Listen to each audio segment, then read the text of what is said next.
हर घड़ी बदल रही है रूप जिंदगी, छाँव है कभी कभी है धूप जिंदगी, हर पल यहाँ जी भर जियो, जो है समा कल हो ना हो। তো বন্ধুরা আজকে হলো 28 নভেম্বর 2025। তো 28 নভেম্বর 2003 সালে একটা সিনেমা বেরিয়েছিল কাল হো না হো। শাহরুখ খানের সিনেমা ছিল। সিনেমাটার মধ্যে শাহরুখ খান, আমাদের সৈফ আলি খান, প্রীতি জিন্টা, জয়া বচ্চন অনেকেই ছিল। তো আমাদের জেনারেশনে এই সিনেমাটার নাম আমরা সকলেই জানি, শুধু নাম জানি তা না, এই সিনেমাটা অনেকেরই ফেভারিট সিনেমা। আমার জেনারেশনে অনেকেরই এটা one of the most favourite সিনেমার মধ্যে একটা পড়ে। তো আজকে সিনেমাটা 22 বছর কমপ্লিট করলো। কাল হো না সিনেমাটা 22 বছর আজকে হয়ে গেল।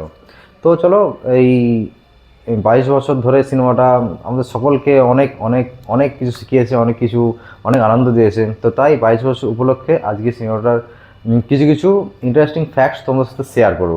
তো চলো। তো প্রথমে সিনেমাটার নাম রাখা হয়েছিল কভি আলবিদা না কেহেনা, কিন্তু শেষ পর্যন্ত কাল হো না হো নামটা ফাইনাল করা হয়েছিল। আর সিনেমাটা প্রথম ডাইরেক্ট করার কথা ছিল করণ জোহারের, কিন্তু কোনো কারণবশত তিনি ওটা করতে পারেনি। শেষ পর্যন্ত ডাইরেক্ট করেছিল নিখিল আদবানি। তো এর জন্য কিন্তু করণ জোহার অনেক আফসোস করেছে যে কেন উনি এই সিনেমাটা ডাইরেক্ট করলেন না।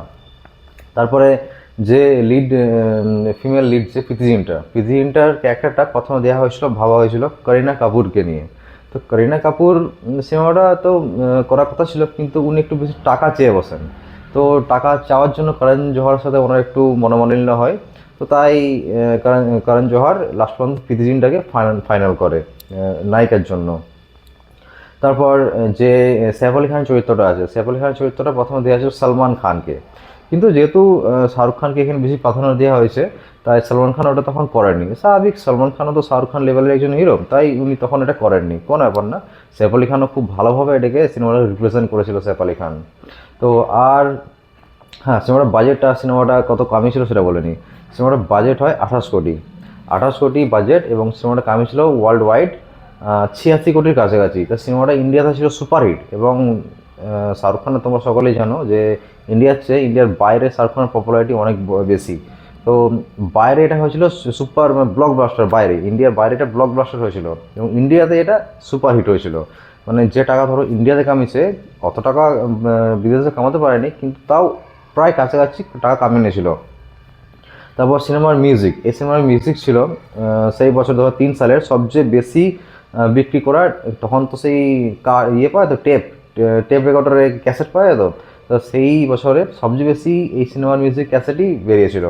এবং সিনেমাটার জন্য টোটাল 8টা ফিল্মফেয়ার অ্যাওয়ার্ড পেয়েছিল।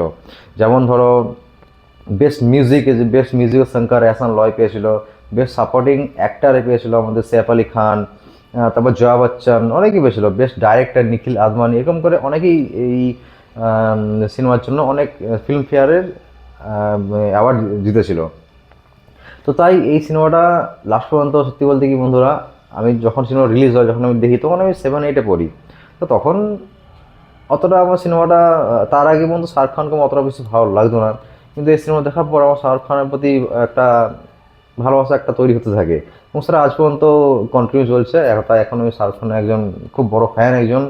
আর এই সিনেমা দেখার পরই আমি বিশেষ করে এই সিনেমা দেখার পরই আমার শাহরুখ খানকে ভালো লাগতে শুরু করে তখন থেকেই, এবং তখন থেকেই এই ভালো লাগাটা এখন মধ্যে কন্টিনিউ হয়ে গেছে।